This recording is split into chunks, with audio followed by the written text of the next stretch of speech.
you think you're having a protein bar, you might not know the whole truth. What do you mean? It has 20 grams of protein, which means I can complete 40% of my daily protein requirement in just one bar. And it's specially made for people who work out. And it's also mentioned on the product page. 40% of your daily protein requirement. Wow.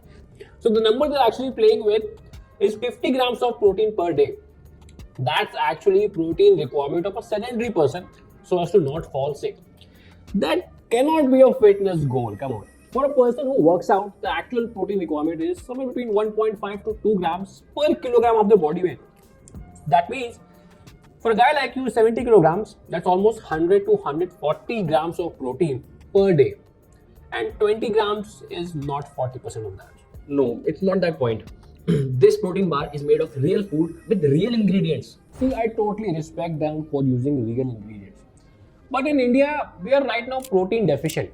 And most people buy their protein supplements because they cannot fulfill their daily protein needs with their regular diets. And I think it's inappropriate to sell them less protein and more fat in a product and market it as a protein bar. But fat isn't bad, right? Real food has real fats, and Mother Nature doesn't segregate protein. At least this brand doesn't use chemistry lab substances like EPG to reduce its fat content. High principles. Oh, come on.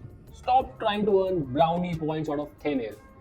And no one uses EPG except that one company, David. And I'm not saying fats are bad. In fact, it's important for us to have fats, but just not from a protein bar. Let's take an example.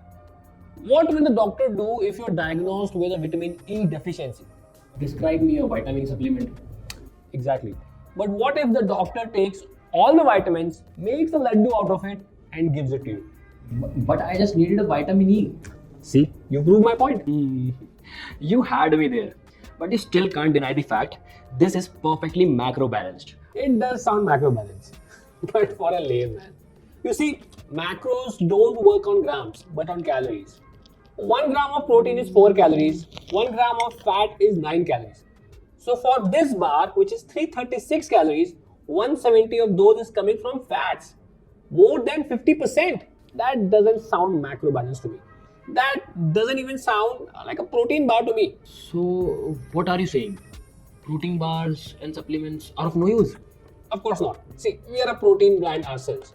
How can we even claim that? We might even launch our own protein bars in the future. But our motto has been constant. Have supplements when food alone isn't enough. Not because the packaging looks interesting or the brand story is compelling. Only when your regular diet has a gap that food alone cannot close. That's when you buy a supplement. Not bad.